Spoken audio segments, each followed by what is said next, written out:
Por amor de mi siervo Jacob y de Israel mi escogido. Te llamé por tu nombre, te puse sobrenombre, aunque no me conociste. Feliz sábado a cada uno de nuestros hermanos y bienvenidos al sermón. Vamos a tener un hermoso canto.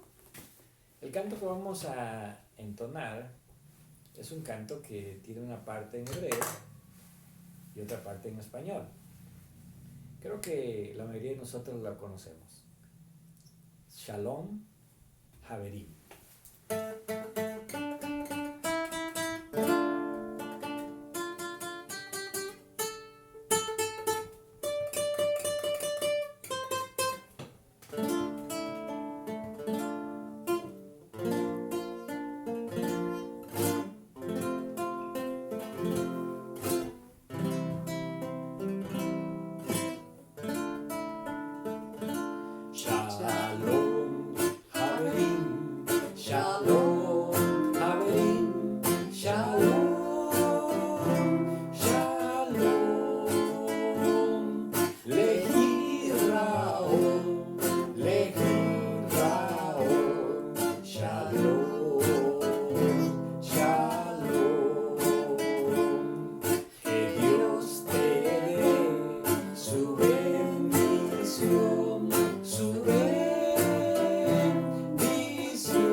Amén.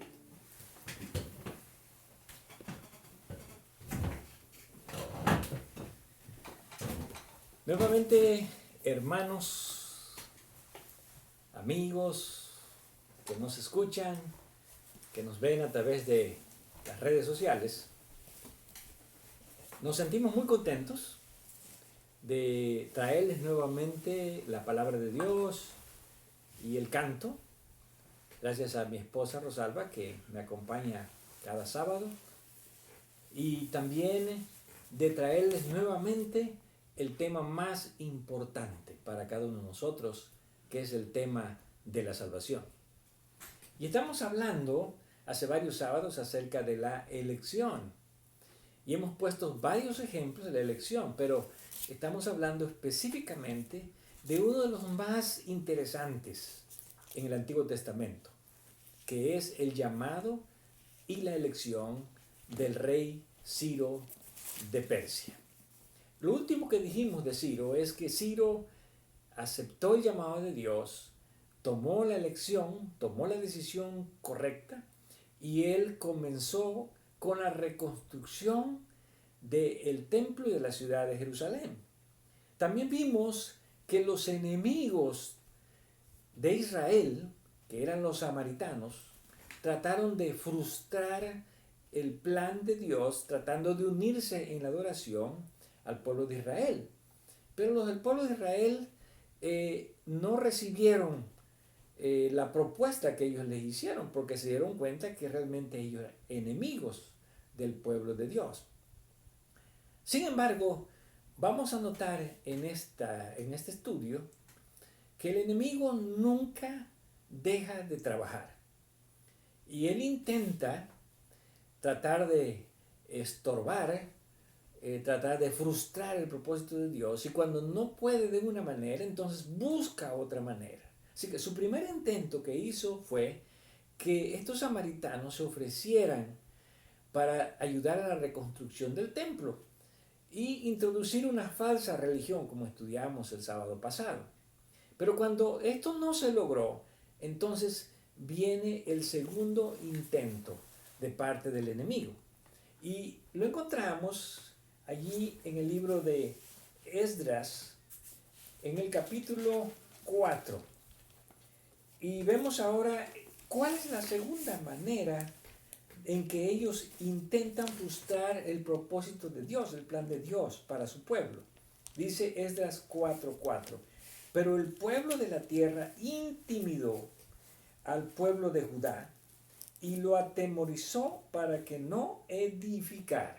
Aquí encontramos la siguiente forma. ¿Cuál es la intimidación?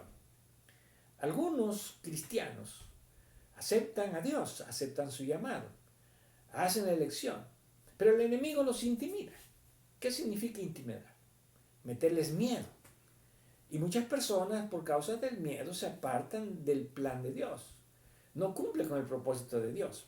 Sin embargo, el pueblo de Israel, a pesar de que fueron intimidados, ellos siguieron con la reconstrucción. Pero entonces viene un tercer intento. ¿Cuál es el tercer intento?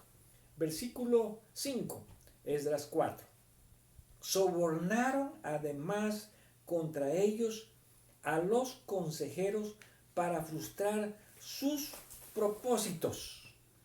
Bien, aquí encontramos la tercera forma, el soborno. Bueno, ¿qué es el soborno? Todos conocemos, sabemos qué es el soborno. Cuando se da dinero para lograr un propósito ilícito. Así que ellos le dieron dinero, los enemigos, a los consejeros del rey, los que estaban a cargo de ayudar en la construcción. Y entonces, con ese dinero que ellos recibieron, ellos se propusieron escribir cartas al rey Ciro, hablando mal acerca de la ciudad de Jerusalén, hablando mal de los reyes que habían vivido antes en la ciudad de Jerusalén, e intentando de que el rey se arrepintiera de lo que él ya había aceptado de ayudar en la construcción del templo de Jerusalén. Ahora, ¿es posible que el propósito de Dios se frustre? Bueno, aquí vemos que exactamente se utiliza la misma palabra en el versículo 5. Sobornaron además contra ellos a los consejeros para frustrar sus propósitos. Y leemos todo el tiempo de Ciro, rey de Persia. ¿Qué pasa ahora? Bueno, el rey Ciro, que estaba muy decidido a cumplir con el propósito de Dios, ahora empieza a frustrar los planes de Dios que él mismo había dado por causa de las cartas que recibió, por causa de la información mala que recibió acerca del pueblo de Israel y de la ciudad de Jerusalén. Ahora, aquí viene la parte más interesante. ¿Por qué? Porque vimos que Dios trabajó en la mente de Ciro para que Ciro proclamara que cualquiera que quisiera fuese y reconstruyese el templo de Jerusalén y la ciudad. Dios puso en la mente de Ciro el cumplir el propósito de Dios. Pero ahora nosotros encontramos que el enemigo está influyendo en la mente de Ciro y está frustrando los propósitos, los planes de Dios. Por lo tanto, vemos que comienza una gran lucha. No es una lucha física, pero es una lucha mental. Ciro mentalmente comienza a luchar él mismo contra lo que él mismo ya había pensado hacer. ¿Por qué? Porque el enemigo ahora le puso otros pensamientos. Y entonces encontramos que esta lucha se vuelve tan tensa que en la mente de Ciro ahora hay dos grandes fuerzas que están tratando de dirigir el pensamiento de Ciro. Por un lado está la fuerza del mal, tratando de que Ciro se arrepienta, de que Ciro se retracte de lo que él ya había acordado.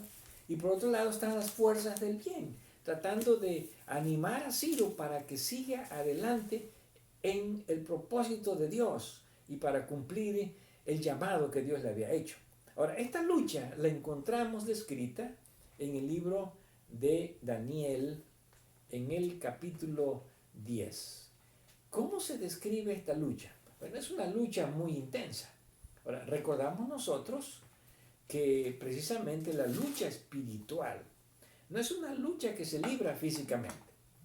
En otras palabras, no es una lucha que se libra con batallas, con armas físicas, sino más bien es una lucha espiritual donde el centro del gran conflicto es aquí en nuestra mente, en nuestros pensamientos, en nuestra conciencia. Y vemos que en esta gran lucha nosotros somos los que finalmente decidimos hacia dónde nos vamos a inclinar, hacia dónde vamos a inclinar nuestros pensamientos, o hacia el lado del enemigo o hacia el lado de Dios. Y entonces Daniel capítulo 10 comienza haciendo una descripción. Ahora, esta descripción corresponde en el tiempo precisamente con el evento cuando los consejeros le escribieron cartas a Ciro. ¿Por qué? Porque ya vimos anteriormente que el primer año de Ciro todo fue bien. Llegaron a Jerusalén los miles que habían venido de Babilonia, se establecieron. En el segundo año todo iba bien, comenzaron ellos a reconstruir el templo, pusieron la primera piedra, hubo gozo, pero ahí empezaron a surgir los problemas. Y allí empezaron ellos a enviar las cartas. Recordemos que en aquellos tiempos las cartas no llegaban de un momento a otro. La distancia entre Jerusalén y Babilonia eran alrededor de unos 1600 kilómetros. Y una carta, un mensajero, podía tardar 4 o 5 meses. Así que mientras que se hicieron las cartas y llegaron hasta el rey Ciro, pues llegamos al siguiente año, que es el tercer año de Ciro. Ahora, ¿qué ocurre el tercer año de Ciro? Bueno, Daniel hace una descripción en el capítulo 10, versículo 1, donde dice: en el año tercero de Ciro, rey de Persia, fue revelada palabra a Daniel, llamado Belsasar, y la palabra era verdadera y el conflicto grande, pero él comprendió la palabra y tuvo inteligencia en la visión. Muy bien, aquí encontramos, ¿verdad?, que había un gran conflicto en torno a la visión. Bueno, ¿cuál visión? La visión que se había dado con relación a los 2300 días. La visión que había recibido Daniel y que no había entendido al principio.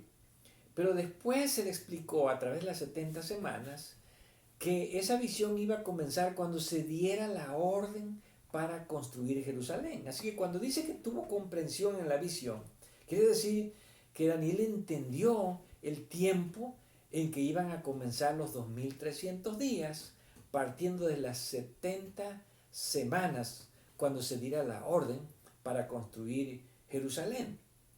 Pero hay algo que caracteriza este versículo, y es que el conflicto era grande. ¿Dónde era grande el conflicto? Bueno, no era una lucha, no era una guerra física, sino el conflicto era grande en la mente del rey Ciro. Ahora, Daniel entendió la palabra, quiero decir que Daniel entendió el mensaje de que había una gran lucha para poder cumplir la visión que se le había dado de los 2300 días.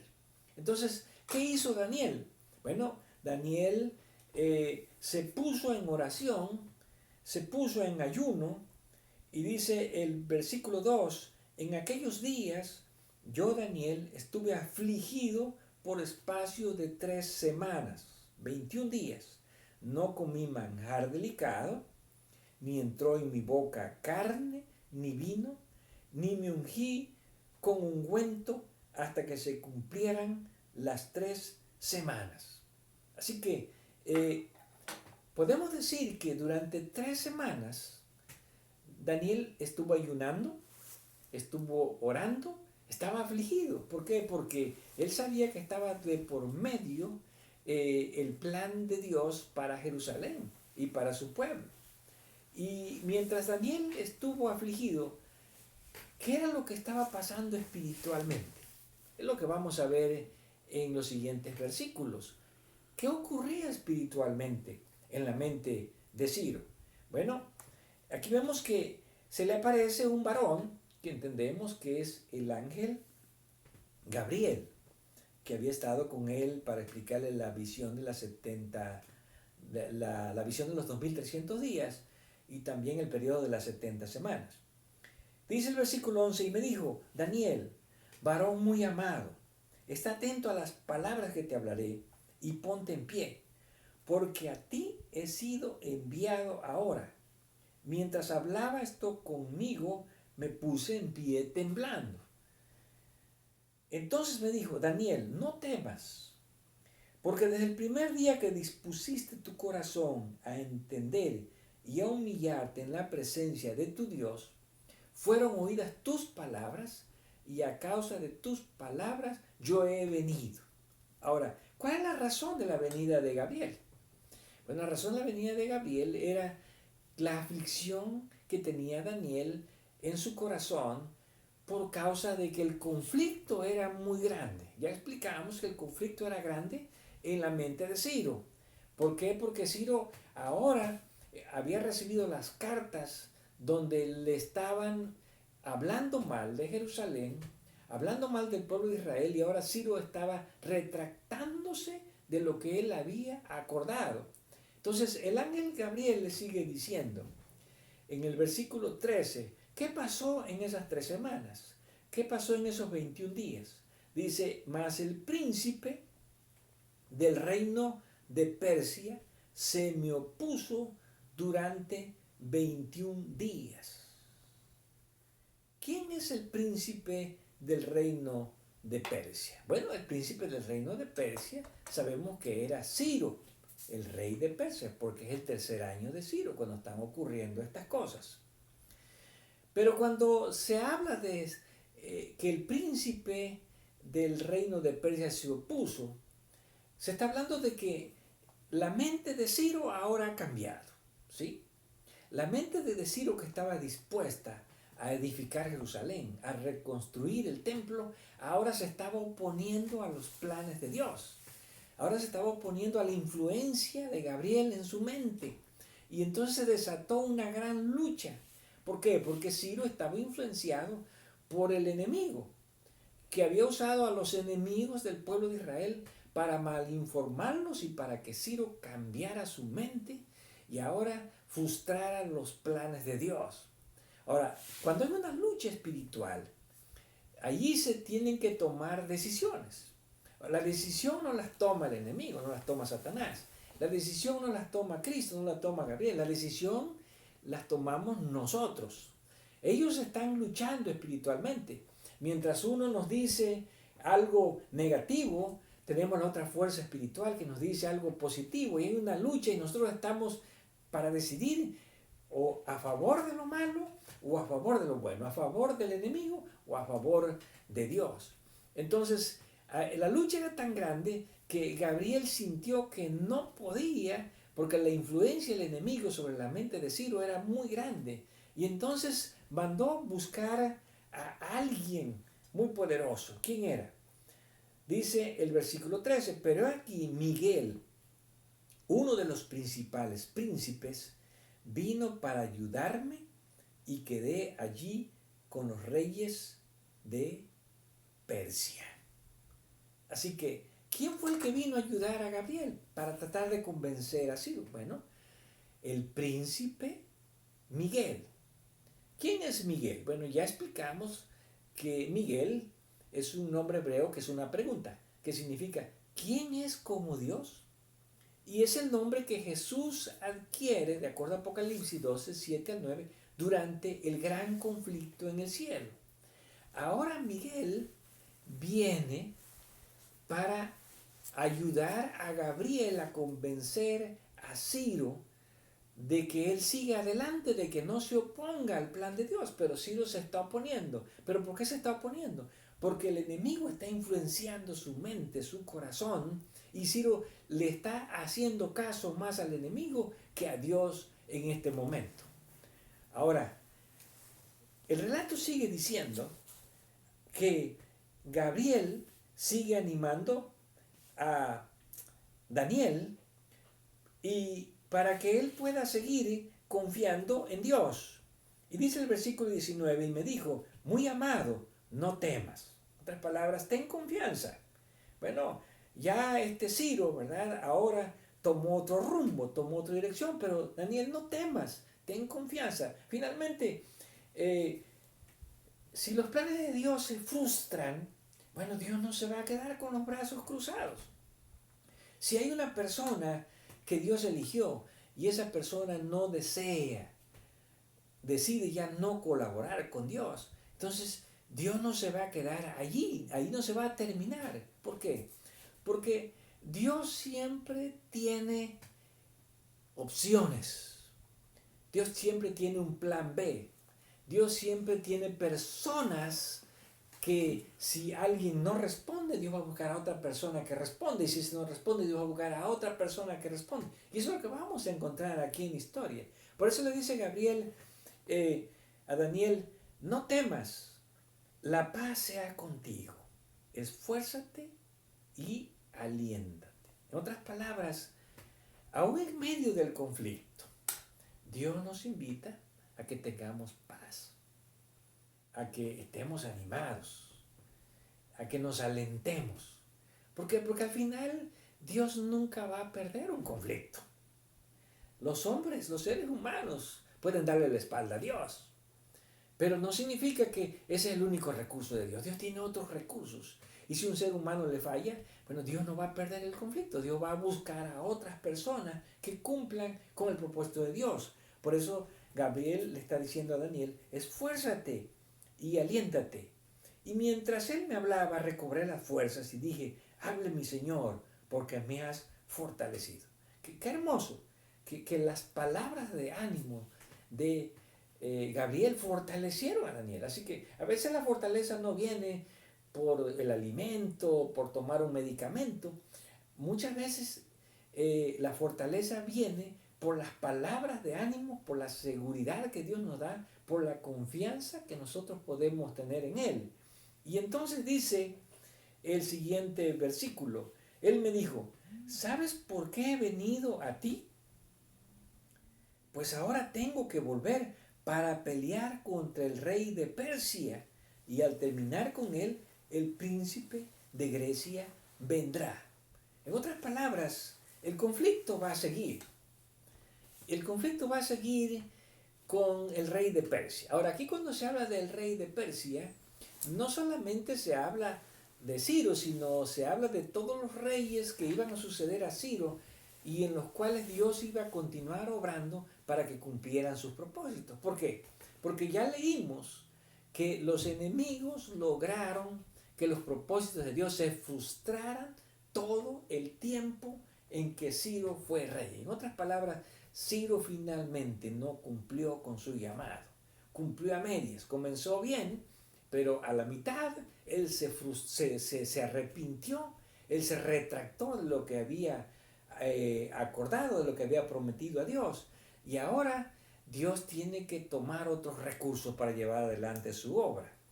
Y dice el versículo 25, Gabriel le sigue diciendo a Daniel, pero yo te declararé lo que está escrito en el libro de la verdad, y ninguno me ayuda contra ellos, sino Miguel, vuestro príncipe.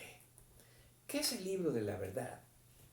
Bueno, de acuerdo al contexto, entendremos que el libro de la verdad es el libro donde se van escribiendo la forma en que Dios va desarrollando sus planes, sus propósitos para que se cumplan. Y cuando nosotros confiamos en Dios, nosotros entendemos que los propósitos de Dios se van a cumplir, aun cuando los seres humanos le fallemos, le demos la espalda o nos retractemos. Por lo tanto, ¿qué hemos aprendido este día? Bueno, lo que hemos aprendido es que aún los hombres que hacen buenos propósitos pueden dejarse influir por el enemigo y darle la espalda a Dios. Aún las personas que toman buenas decisiones pueden dejar que en su mente, sus pensamientos, el enemigo los frustre y entonces ellos se arrepientan de cumplir con los planes de Dios. Pero también hemos aprendido que Dios nunca pierde las batallas. Y si un ser humano le falla a Dios, Dios tiene otros recursos para llevar adelante su obra. Por lo tanto, como Gabriel le dijo a Daniel, debemos de tener confianza, debemos de tener paz, debemos de alentarnos sabiendo que tenemos un Dios poderoso que llevará adelante sus propósitos con el hombre o sin el hombre. Que Dios siga trabajando en nuestras mentes, en nuestros corazones, para que aprendamos a seguir la voluntad de Dios, para que hagamos frente a los malos pensamientos del enemigo y para que podamos inclinar nuestros pensamientos hacia los pensamientos de Dios, que son los pensamientos para nuestra salvación. Que Dios siga dirigiendo nuestra mente.